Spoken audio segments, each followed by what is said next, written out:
Hello, hello, everyone. Welcome back to another Trail Tales episode. You introduce the Trail Tales the same way every time. I can bet on hello, it. Trail Tales.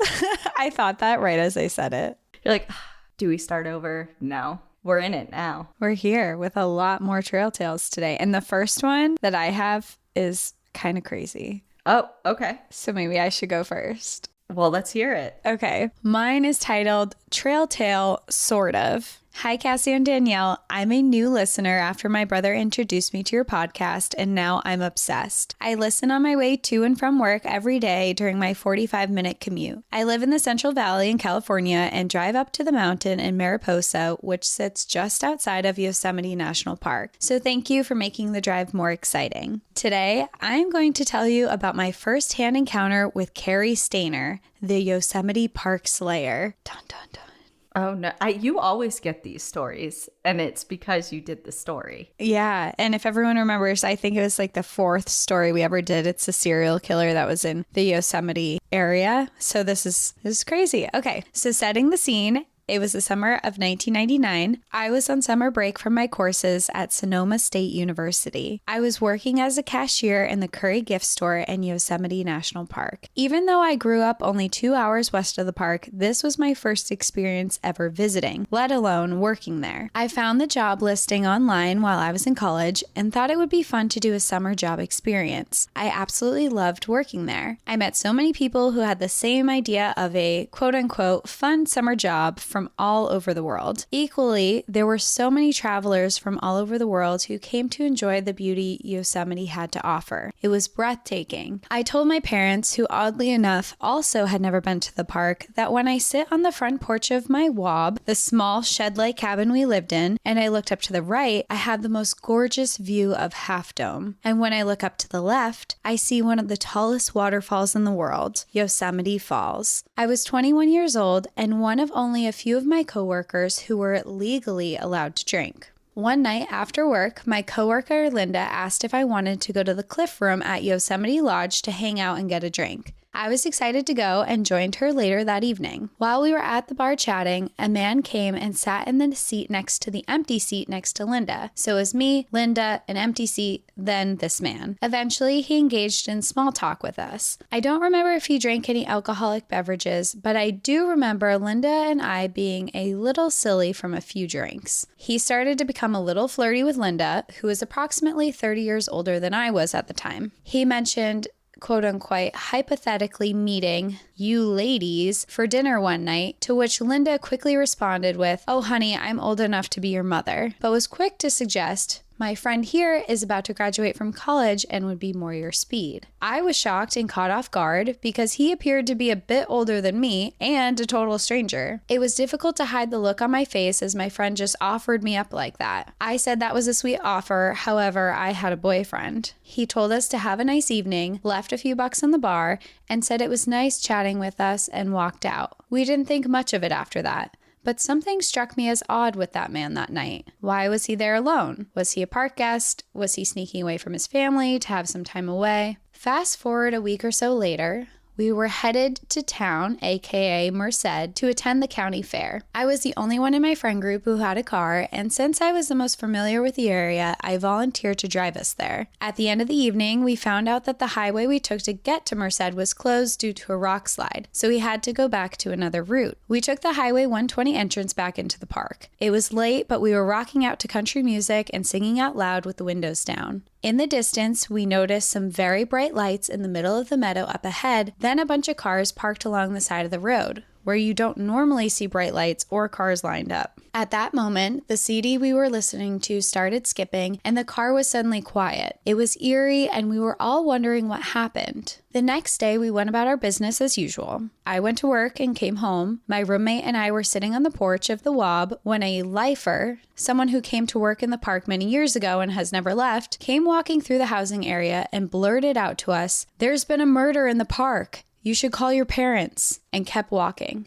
My roommate and I looked at each other and moments later heard him howl at the moon. We laughed it off. You see, it wasn't uncommon for tourists to die in the park, unfortunately due to preventable actions. we would hear the search and rescue helicopters rescuing and recovering people from ledges and waterfalls periodically, and figured it was just someone trying to get that one last perfect shot from a waterfall and fell over. I realize that sounds harsh, but that is the reality of how it is. Some time had passed, and we kind of discussed how the 10 o'clock news had already been on, so maybe we should call home. I went to the nearby payphone. Yes, payphone. It was 1999 and there weren't cell phones there yet, and called home. My mom picked up on the second ring and I could hear the panic in her voice. She said the news story reported there was a homicide of a Yosemite Park employee. She said she called the National Park Service and desperately pleaded with them to get more information, and all they would tell her was that it was a female employee who resided near a waterfall. All she could think about was the view I described from my porch. She insisted on coming to get me, but I told her I was sure anyone who did this would be long gone and definitely wouldn't be in the housing area or anywhere near me. Months later, the story unfolded about Cary Stayner. When I saw his face on the news, I immediately remembered that evening at the Cliff Room. It was that same man. I called my own roommate, and all she said when she picked up the phone was, "Holy shit, it's him." I was glued to the TV the entire time they had the story about him or his court case, and was so relieved when he was found guilty and sentenced, knowing he would never be a free man again. I truly feel like I was being watched over that night at the bar. Like there was a reason why it wasn't me. It wasn't my time because it very well could have been me. I was around the same age as Joey, his fourth victim. We were both blonde, worked for the park, and had similar senses for adventure. I don't take for granted that I am still here to talk about my encounter. I'm so grateful for the time I got to spend in Yosemite. I even went back and worked the summer after I graduated from college and also stayed through the winter. I have been back to the park many times since that summer. Every time I drive past the Cedar Lodge on my way to or from the park, I say a little thank you prayer inside my head and tell Carol and Julie Sund and Silvina Peloso that I'm so sorry for what they went through, but I hope that they are at peace. Sorry for the long story, and in fact, I just realized I've never written this story down as it happened. I've talked about it, but never written it down with every little detail. The Stayner family is also from the same hometown as me, Merced, California, and I grew up learning about the kidnapping and tragic death of his brother Stephen. Even if my story isn't read on your podcast, I am actually relieved to get it out there and written down. If anything, just to remind myself to always be aware of my surroundings. Thank you for all the hard work you do for your podcast, and I continue to enjoy catching up on each episode. And just like you say, enjoy the view, but watch your back. That gave me goosebumps. Whoa. Me too. I don't even know what that feeling would be like to realize that you just had this like near miss, essentially. Yeah, and I obviously did a lot of research into that story, and when you describe that you look kind of similar to Joey, who was killed inside of the park, and the fact that you had such a close encounter with him at the bar, it just makes it even more of a chilling story. And I am also very happy that you are here to tell of this encounter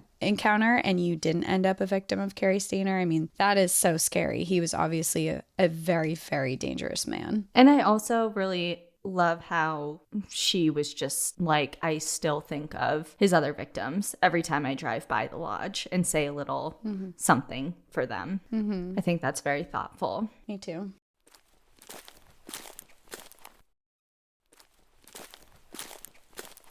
All right, my first story is titled Helping a Lost Boundary Waters Ghost. Hi ladies, my name is Kelsey, and firstly, I love the podcast. Y'all are great and make waking up at 5 a.m. in the dead of winter to go to work almost bearable. Secondly, I'd like to tell you about the time my group met a lost ghost in the Boundary Waters Canoe Area Wilderness. In 2003, I was 14 years old, and I got to go on a 10-day all-girls canoeing trip in the Boundary Waters Canoe Area Wilderness. Part of the expansive Superior National Forest, the Boundary Waters is 1.1 million acres of protected wilderness situated along the border of northern Minnesota and Canada. It is also adjacent to the 1,838 square mile Quetico Provincial Park on the Canadian side. This is canoe country. Other than a few entry lakes on the outskirts that allow small motorboats, this area is accessible only by canoe or dog sled in the winter. There are no roads. There are no motorized vehicles. There are barely any hiking trails. Just thousands of lakes, streams, rivers, and marshes all linked together by miles and miles of unspoiled boreal forest. A few days before the end of our trip, our group, consisting of me and 4 other girls plus our 2 trail guides, paddled up to the portage leading from Jitterbug Lake to Ossip Lake. There was another group already coming down the opposite way on the small portage, so we waited patiently in our boats as they finished loading their canoes. There was a woman, probably in her late 30s, sitting on a rock off to the side of the portage. She was reading an old map. We started talking to her as she asked us where we'd come from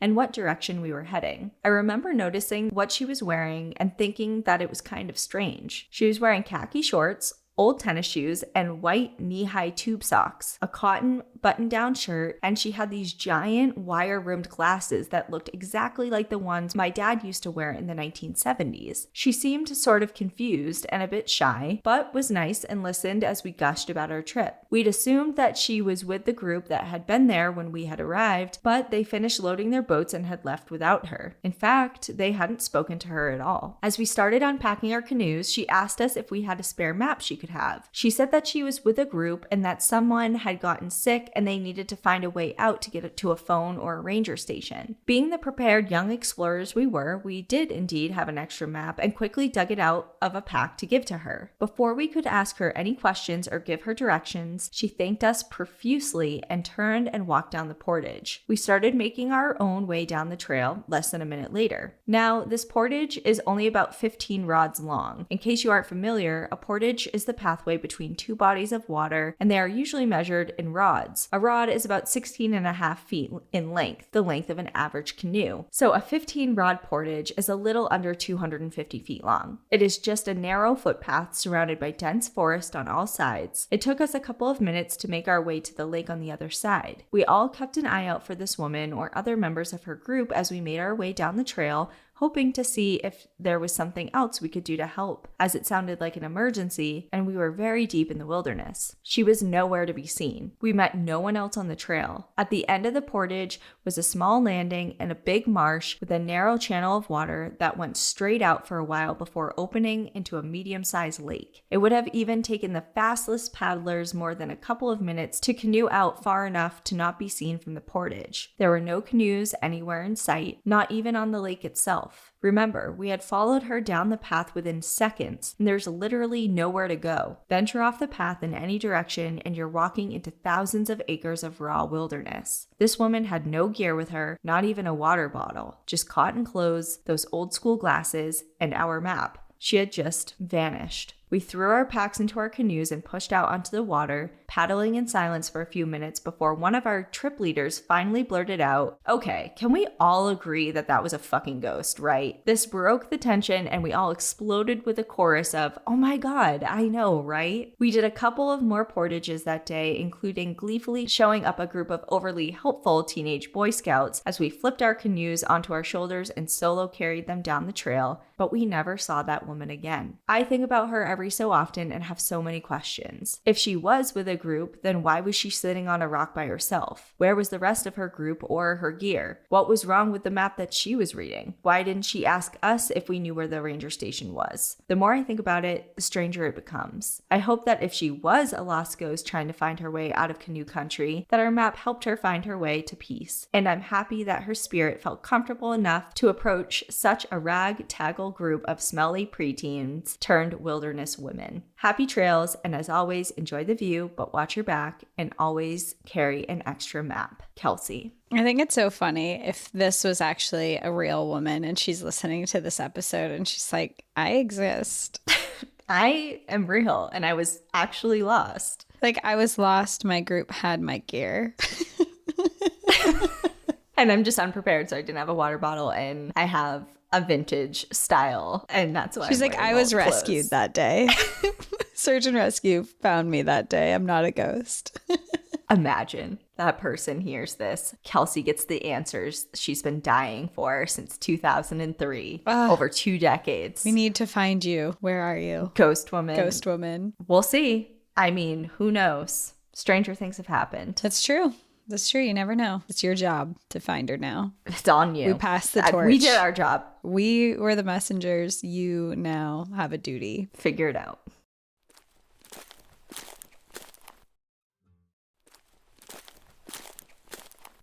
My story is titled, If My Dad Were to Reincarnate, I Think He'd Be a Pileated Woodpecker. Hi, Cassie and Danielle. I recently discovered your podcast after a friend suggested I listen to your Grandma Gatewood episode. I come from a family of Appalachian Trail thru hikers, so I was super excited to listen to your rendition of arguably the most badass thru hiker story. Ever since, I have unshamelessly become slightly obsessed with your podcast and listen to a couple episodes every day for work. While this trail isn't about a specific national park or forest, it is about a person who introduced me to national parks, camping, hiking, and adventure, aka my dad. My dad was the most adventurous person I've ever known. So much so that I used to tease him and say he could write an entire series of books about all of his crazy outdoor adventures, such as having to cut his tangled parachute off so that he could pull his reserve chute while skydiving in the 82nd Airborne Division, convincing the park rangers to let him be the first person allowed to hike up the Mount St. Helens after it erupted, and even creating a game when he was just a kid that was called Hopefully Lost, where the goal was to bushwhack up a mountain and find his way back down to the other side. He had an epic adventure story for every season of his life. He made sure to include my brother and I in his adventures from an early age.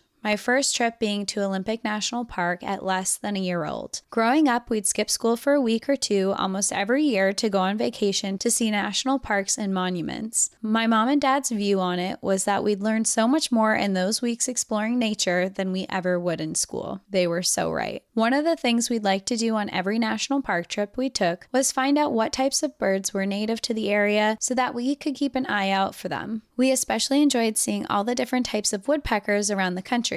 My dad used to say that one of his favorite memories was of my brother and I sitting on a bench along a trail being mesmerized by a woodpecker finding its next meal in a tree in front of us. In 2016, my brother thru hiked the AT, and I was planning to thru hike the AT myself the next year. We grew up listening to the stories my dad told of his 1980 thru hike, so it was always something I knew I'd do at some point in my life. Unfortunately, 2 months before the start date of my hike, my dad suddenly passed away. My mom and brother and I came home from the hospital to find a deceased woodpecker that had flown into the same kitchen window that my dad spent most of his mornings watching wildlife through. We were stunned. What were the chances that the same day my dad passed, we would find one of his favorite types of bird also dead? We felt like it had been a sign from our dad that he didn't suffer and that his passing was sudden and quick, just like the woodpecker. Since then, I've had a handful of experiences with woodpeckers that I can only explain as being more signs from my dad, but the most profound was last year on Father's Day. I was driving to work while thinking about my dad when all of a sudden not one but 2 woodpeckers flew out in front of me. It was such a cool experience that I wrote down the exact time it happened so that I could ask my boss to bring up the dash cam footage for me to see. The time I wrote down was 1:43. Unfortunately, I found out that corporate doesn't let my boss pull footage unless there was an accident, so I couldn't get the video clip. Otherwise, I would have included it in this email. Later that week, I was telling my therapist about the experience, and when I said the time that it happened,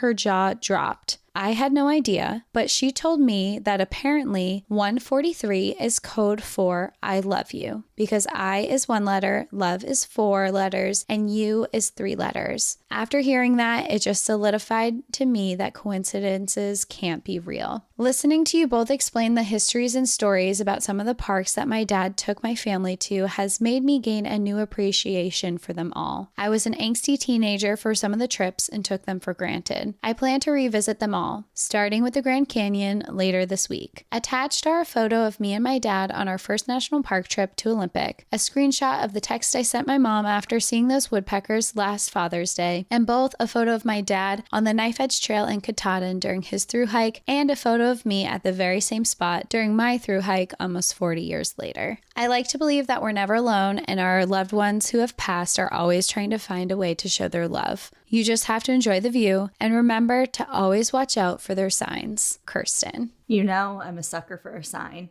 Mm-hmm. And I think it's so cool because I love hearing people's experience with signs because for Kirsten, it's like the woodpeckers are everywhere. I can't tell you the last time I saw a woodpecker. You know what I mean? It's like for her, Like you notice them. Yeah, they're everywhere. And for me, it's like I couldn't tell you the last time I saw a woodpecker years ago. I didn't see one, but I was hiking the other day and I heard one. And I was like, oh, there's a woodpecker. Oh, that's nice. Yeah.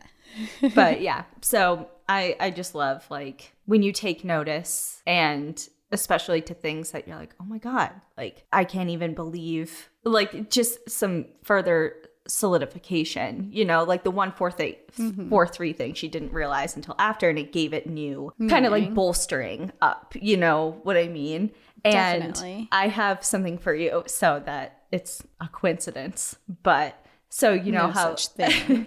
this morning, I'm full of stories today. I just had a Reiki session and I'm feeling like my energy cleared. So I'm like up and up right now. So this morning, I obviously, you know, but I texted Cassie and I told her that I had a really vivid dream about Ian, and I hadn't had one in a few weeks or since we were in Alaska. And I had this dream that he was like kissing this right side of my cheek as hard as he could. And it was like in my dream, I was like, ow, like it's leaving like a mark, like a red mark Like, on my this is cheek. really intense. Yeah, like the right side of my cheek too, which is odd because he was usually on my left side. And so I just remember that really vividly. And then in my dream, he asked me to marry him. And I said yes. And it was great. And I woke up and I was like, usually I'm a little sad. And I was a little sad, but I was overwhelmingly happy. And then the first photo I see on my phone, because it gives me like a, you know, like out of the 6,000 photos I have on there, like it, you know, does your phone do that? The preview? Yeah. Like it every does. day or whatever. It's like, I put this together for you. Do you want to watch it? Yeah, exactly. It's like, I guess. Some days it's like a series of bad selfies. And I'm like, no, thank you. You know, it's like, okay, there's 6,000 to choose from and you chose those. Thank you. Well, this one was a picture of me and Ian that I haven't seen in a lot. I think it was from October of 2020, and we were in Lake Tahoe, and it was a selfie that I was taking, and he was reaching around and kissing my right cheek. And I was like, oh my God, that's so cool. And then the part that you don't know is I told you and I told Natea, and she did tell me that she was going to be sending me something and to look out for something in the mail. And she sent me something a while ago and it came today, and she addressed it. She's never addressed me like this formally ever. She addressed it to Danielle Elliott. Oh. And just like to hear like my dream that like he asked me to marry him, and like when I woke up, I'm like, I'm never gonna have like my name be that formally, and that's upsetting. And then to see it written down like that. Yeah, it's just like wild. No coincidences. No coincidences. They don't exist. I was just like, I don't know, and just when you get that secondary like thing to support the initial sign, it's just like, it's really, really cool. So anyways, enough about me. I love that.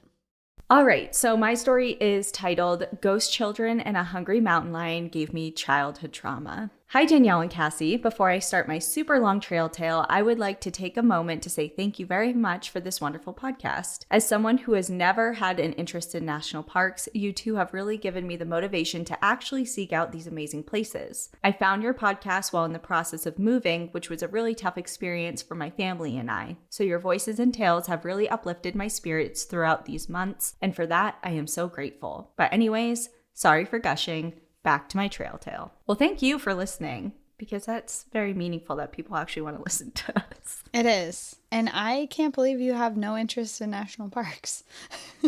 Well, maybe they do now. Yeah, they said that they do now. That's just so funny because I've always been interested in them. Maybe he does now. Who knows? I wanted to talk about my hometown of Whittier, which is a historic Quaker town in Southern California, right next door to a huge sprawling cemetery, Rose Hills Memorial Park, and the infamous Turnbull Canyon. I'd like to get to the infamous canyon later on, so for now I'm going to recount a little incident that happened to my mom, my sister, and I one sunny afternoon. My mom is an avid lover of biking and probably has more trail tales than I ever will about her long treks, one of which includes walking in on a cult ceremony at Echo Park, but that's for another tale. I think this is the one she remembers the most, and luckily, but unluckily, I was there to share it with her. When I was about 6 or 7 years old, my mother had decided to take my sister and I biking. It did not sound like the funnest idea for my sister and I at the time, understandably, but her enthusiasm couldn't be ignored. To make a long story short, we are a morbid family intrigued by all things macabre. She had taken us to go biking in the huge cemetery of Rose Hills. I cannot begin to describe just how big that place is. So just imagine an enormous cemetery connected to a huge nature preserve / trail / canyon, Turnbull Canyon, where an abundance of wildlife like deer and mountain lions dwell. Well, I guess you can see where this is going. We had almost reached the very top of the cemetery, but I had stopped momentarily to catch my breath and watch the beautiful sunset from where we were. I hadn't felt any danger at the time, and nor had I expect to see anything but deer whilst biking through the cemetery, though that outlook I'd had at the time changed instantly when I heard my mother tell my sister and I in a hushed voice to slowly go down the cemetery and do not run. Growing up with a policewoman as my mother, I was taught to not freak out when danger arose in front of me, but instead to analyze the situation calmly and find the safest way out. It could have been those lessons ingrained in me, or the fact that I had been just a child back then, but when my mother had finally told us mountain lion, I did nothing but get down that hill as fast as I could without running, as my mother and sister followed behind me. I vaguely remember the scene now, and I had actually had my mom recount the story to me so that I could write this tale, but remembering it now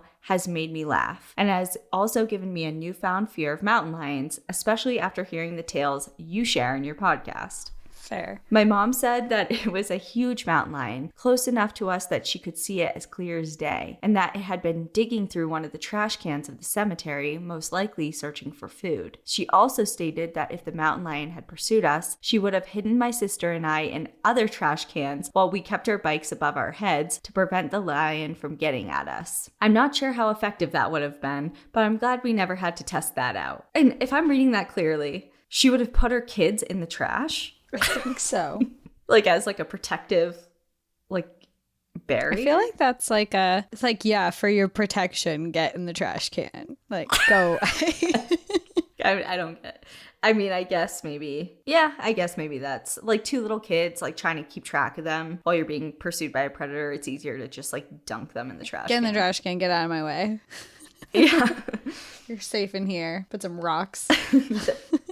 That had been my first ever experience with a mountain lion, and I hope that it will be my very last. Though, for the supernatural, I dare say I am much more enthusiastic about that. Which leads me to my next tale, which is yet another terrifying ordeal that I had gone through when I was even younger than when I had that encounter with the lion. Turnbull Canyon is infamous for UFO sightings, cult gatherings, ghosts, and even murder. In our small town of Whittier, it is also famous in my old high school for students to dare each other to hike up to the canyon at night, which I do not recommend because there are literal cult gatherings up there and car racing. Fun combo. I know, it's like together at the same time or two separate events. You race your car to get to the cult. It's a cult initiation. Yeah. Whoever wins gets to be part of the cult. And then the other person, the loser, is burned at the stake. Sacrificed. Yeah. Right. You're right. It is much better for hiking lovers to visit in the day, though if you are also a lover of the supernatural, there is something that I suggest you try if you visit the canyon, which is exactly what my aunts had unfortunately planned with us. There is a rumor that there had been a school near Turnbull Canyon, and there is actually an elementary school almost a block away from the trail. My nephew went there, actually, that supposedly had students who'd been victims in a terrible natural disaster in the canyon. I'm not sure if the story is true, but knowing the multiple deaths that have happened in the canyon, I don't want to eliminate the possibility. This brings us back to the fact that I went up there with my aunts and my sister. It's said that if you drive up the canyon at night, put flour on your back windshield, and leave your car on neutral, small handprints will show up against the flour. Some people say that the handprints belong to the small children that died up there and that they are pushing against your back windshield to prevent your car from rolling back. This is exactly what my aunts had done while my sister and I sat in the backseat of their car waiting to see if any handprints would show up. That's very scary. Of course, I was horrified, but also intrigued. And honestly, it had fueled my passion for the supernatural even more. Anyways, we did find a few fingerprints on the back windshield, though we had dismissed them for something else. possibly just someone passing by and hitting the window, but I will never let go of that memory, and I hope that there is someone else out there with their own tale about Turnbull Canyon. Thank you so much for the amazing show.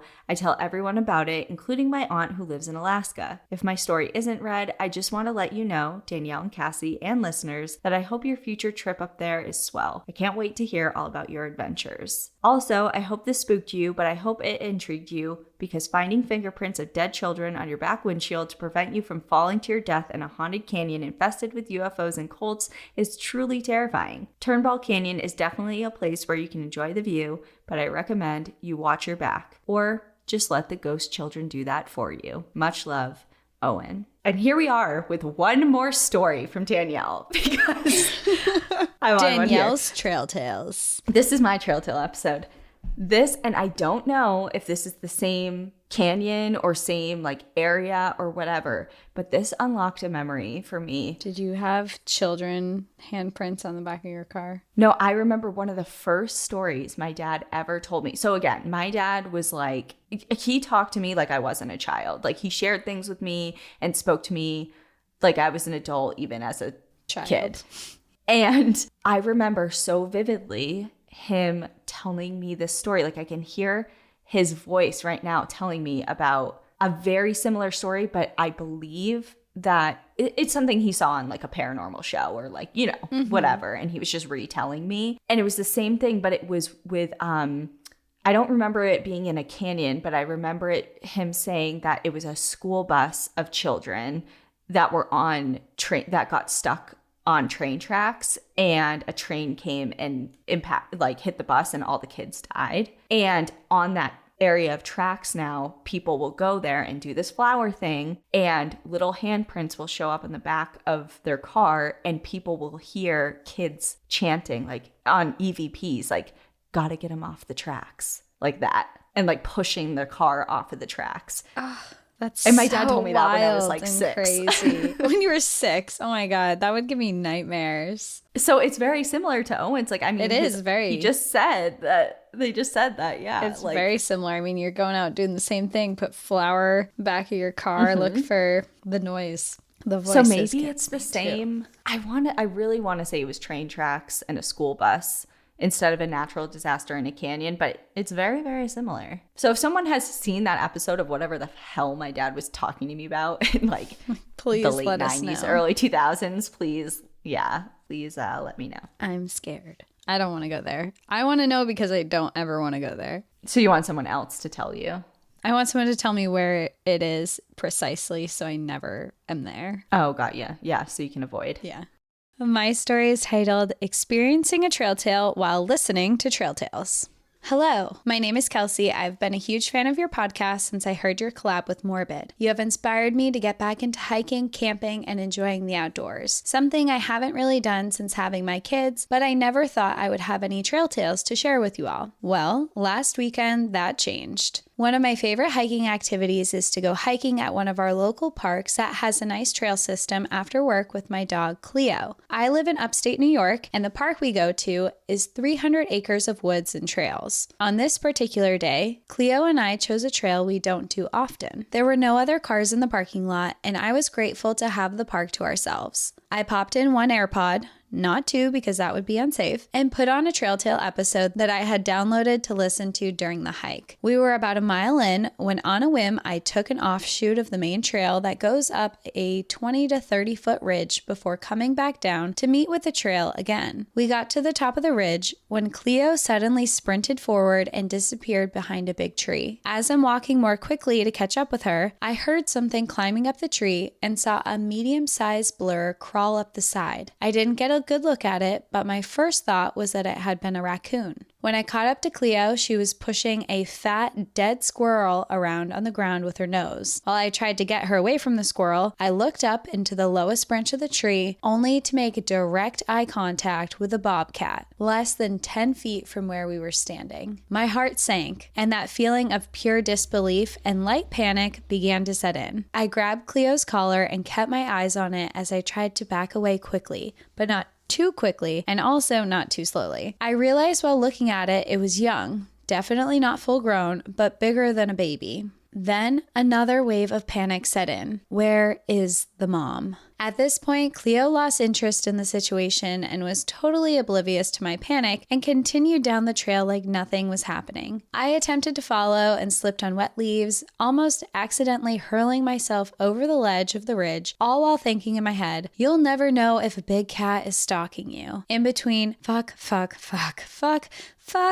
and there's no one else here today. You're completely alone. As I stumbled down the ridge, a muddy, wet mess, constantly looking over my shoulder to see if anything was following us, a trail tale was playing in my AirPod and just so happened to be a story of a bear cub encounter. I could feel my heartbeat all over my body. If you've ever felt that sensation, you know what I mean. During the blurry, panicked moments this was happening, I didn't actually realize it was a bobcat and I thought it was a young mountain lion. So I really thought both Cleo and I were goners. Oh no.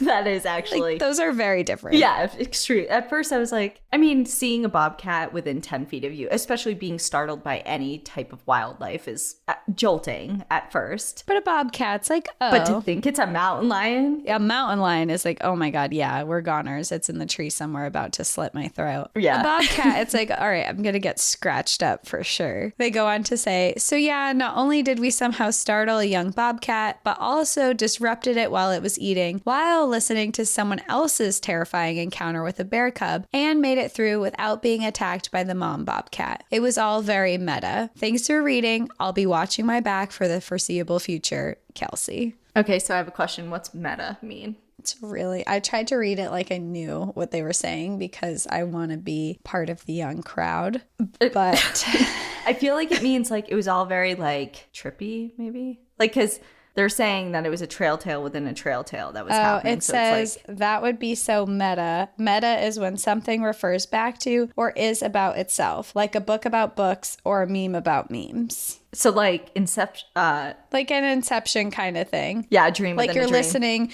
to a podcast about a situation while you're going through that situation. It's like a book about a book. Okay, I'm gonna add that to my vocabulary. So when you hear so me say that's so meta.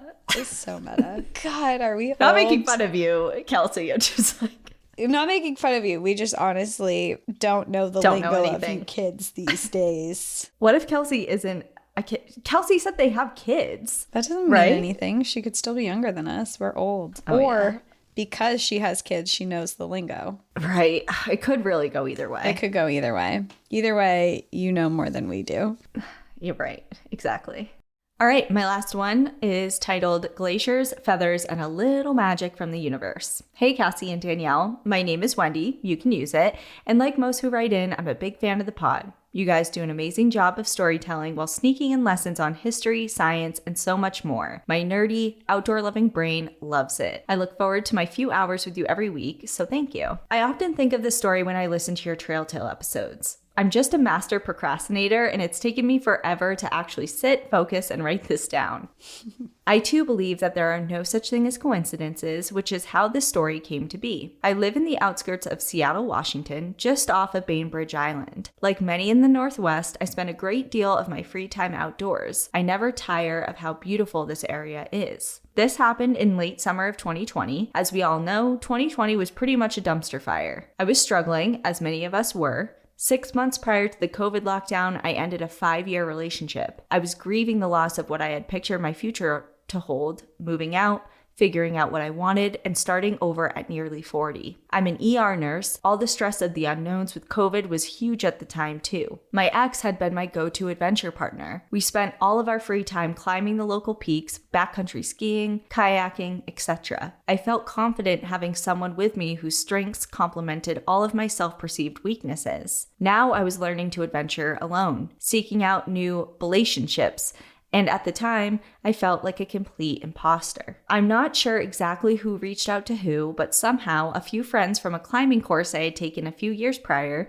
decided to do a late season climb of Mount Baker. As luck had it, we ended up being a group of 4. all women. While not planned as an all-women's climb, we were excited it worked out this way. Most of us, myself included, had climbed bigger before, but when it comes to planning a climb, it's never something I, nor my climbing partners, take lightly. Conditions change constantly in the mountains. I have a love-hate relationship with mountaineering. I love the physical challenge, seeing amazing areas few people ever do, the confidence in knowing how to travel on a glacier and read terrain. But I hate exposure and often end up so nervous I have trouble enjoying the actual experience. The struggle is real. Switching gears briefly, hang in there, I promise it will pull back together. I find myself speaking often to the universe, asking for signs. Call me a little woo-woo, but listening to your stories, Danielle, and the other stories shared from listeners, I know I'm not alone. This particular summer, I was talking to the universe a lot. I had been seeing feathers everywhere. I know this isn't something out of the ordinary for someone who spends time outdoors, but they would show up in massive quantities or in very unexpected places, sometimes literally fluttering to the ground in front of me. My father passed away when I was a teenager. My dad was the person I always looked up to. He was the best dad in the world as far as I was concerned. He always saw the great blue heron as his good omen. I like to think that this was his way of showing me his presence. Who knows,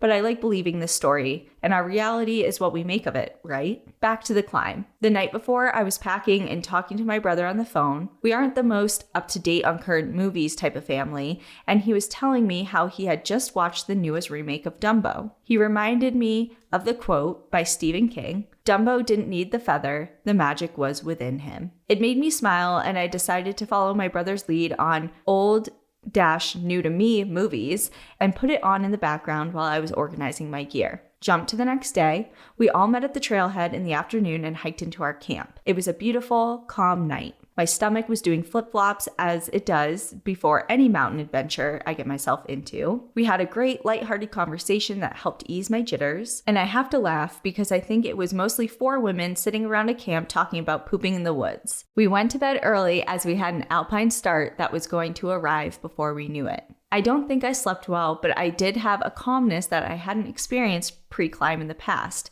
especially since my breakup. Then it was go time. We woke up and got ourselves ready with the light of the moon and our headlamps, and we were off. If you have never experienced a sunrise from a glacier, you should put it on your list. The colors, the way the light constantly changes as it dances up from the horizon and reflects on the snow is mesmerizing. We had a pretty straightforward, uneventful climb as we approached the Roman Wall, the steepest section leading up to the summit. It was late season, so there were many open crevasses below us. The route up is not particularly technical, but to someone with a fear of exposure, it stirs up all those butterflies. We rested for a short time, looked into the Sherman crater, and took in the lovely sulfur odor it produces and set off. I was the third on our rope team, so I had a little time before it was my turn to continue on. I took a few shaky steps, and then a few more, and then I looked down. And right in front of me, on the middle of the glacier, was a feather lying in the snow. I did a mixture of laugh and cry at the same time and picked up the feather.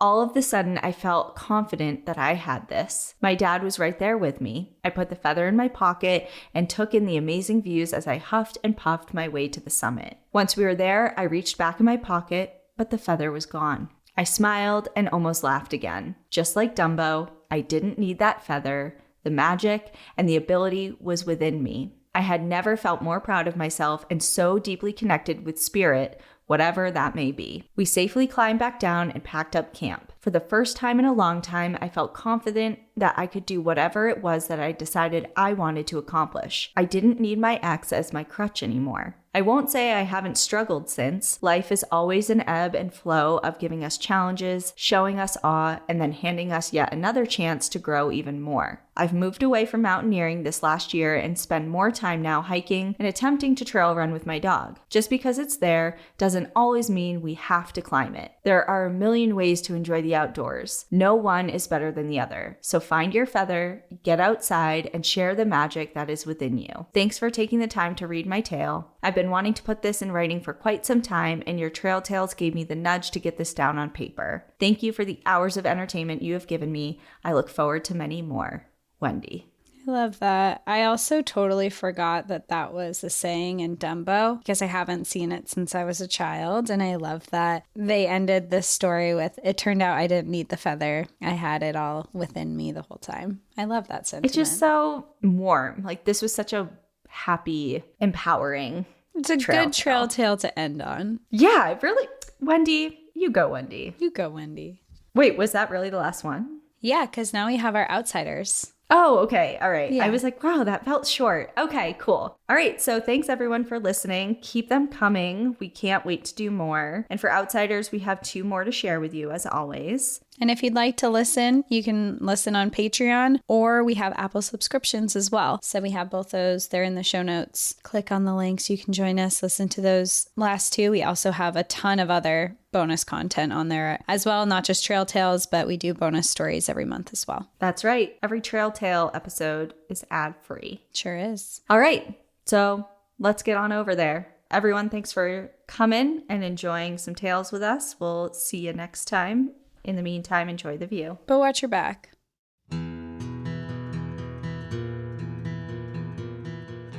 Thank you so much for joining us again this week. If you have a trail tale or story suggestion, send us an email at stories@npadpodcast.com. Follow us on Instagram and Facebook at National Park After Dark and on Twitter at NPAD Podcast. Join our Outsiders Only community on Patreon or Apple subscriptions to listen ad-free, unlock monthly bonus episodes, and exclusive content. And remember, when you support our sponsors, you are supporting our show. For our exclusive discount codes and source information from today's episode, check out the show notes. For more information on our show, our book recommendations, merch updates, and more, visit our website at npadpodcast.com. And please rate, review, and subscribe from wherever you listen to podcasts.